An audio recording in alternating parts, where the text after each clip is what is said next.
நாளுக்கொரு நல்ல பங்கு. லேவியராகமத்திலிருந்து தின தியானங்கள். இன்றைக்கான வேத பகுதி லேவியராகமம் 3வது அதிகாரம், வசனங்கள் 1 முதல் 17 வரை. சமாதான பலி, ஒரு பூரண ஐக்கியம். ஒருவன் சமாதான பலியை படைக்க வேண்டும் என்று மாட்டு மந்தையில் எடுத்து செலுத்துவானாகில், அது காளையானாலும் சரி, பசுவானாலும் சரி, பழுதற்றிருப்பதை கர்த்தருடைய சந்நிதியில் செலுத்த கடவன். வசனம் 1. சமாதான பலி பல வகைகளில் தகன பலிக்கு ஒத்தது போல காணப்பட்டாலும் குறிப்பிடத்தக்க வேறுபாடும் உள்ளது. தகன பலி முழுவதும் பலிப்பீடத்தில் தகனிக்கப்பட்டது.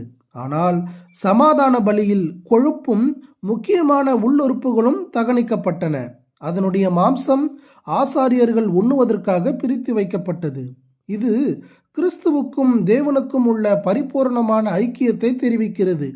ஏற்கனவே சமாதானமாக இருக்கிறவன் தன்னுடைய மகிழ்ச்சியின் வெளிப்பாட்டை காண்பிக்கும்படி இந்த பலி செலுத்தப்பட்டது. இங்கே சொல்லப்பட்டுள்ள சமாதானம் என்பது தேவனோடும் மனிதரோடும் கொண்டுள்ள சமாதானத்தை குறிப்பிடவில்லை.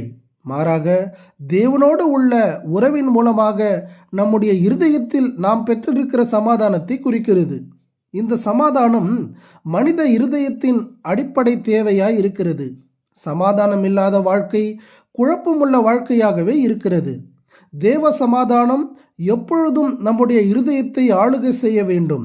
உணர்வு, உணர்ச்சி, மனது போன்றவற்றில் நாம் பெற்றிருக்கிற ஸ்திரத்தன்மையின் வாயிலாக வருகிற பாதுகாப்பான உணர்வு, மகிழ்ச்சியின் முதலானவற்றை இது சுட்டி காட்டுகிறது. இன்றைய நாட்களில் நாம் பலவிதமான பதட்டங்களுக்கும் அழுத்தங்களுக்கும் குழப்பங்களுக்கும் ஆட்பட்டிருக்கிறோம். இவையெல்லாம் தேவன் தருகிற உள்ளான சமாதானத்தை அனுபவிக்க முடியாமல் செய்கின்றன அல்லது தடையாக அமைகின்றன.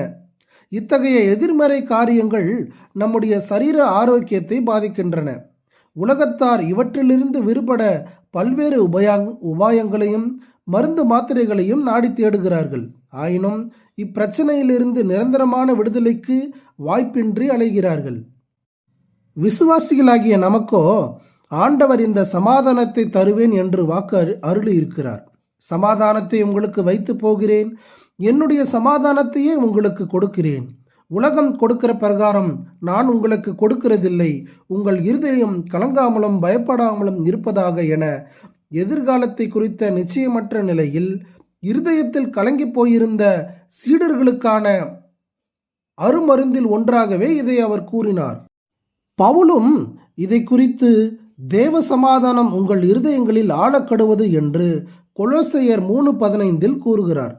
வேதாகமம் நம்முடைய ஆவிக்குரிய பிரச்சனைகளை மட்டுமல்ல, இது போன்ற நம்முடைய சரீர பிரச்சனைகளுக்கும் தீர்வுகளை சொல்லுகிறது. மேலும் இந்த பலி மிருகத்தின் சிறப்பான பகுதிகள் ஆண்டவரை சேரும். இது ஒரு பரிசுத்தமான பலி. நாம் எந்த அளவுக்கு இத்தகைய தேவ சமாதானத்தையும் ஐக்கியத்தையும் அனுபவிக்கிறோமோ அந்த அளவுக்கு தேவனுக்கு சிறப்பானதும் பரிசுத்தமானதுமான ஆராதனையை ஏறெடுக்க முடியும்.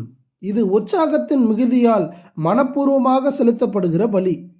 கிறிஸ்துவானவர் எவ்வித பதட்டமும் கலக்கமும் இல்லாமல் பிதாவின் கரங்களில் எல்லாவற்றையும் ஒப்புவித்தவராக சிலுவைக்கு சென்றார். மரணத்தின் தருவாயிலும் வேதனையின் நேரத்திலும் சிலுவையில் தொங்கிக் கொண்டு யார்தான் புகழ்மிக்க வார்த்தைகளை பேச முடியும்? இன்றைக்கு நம்முடைய வாழ்க்கை எப்படி இருக்கிறது?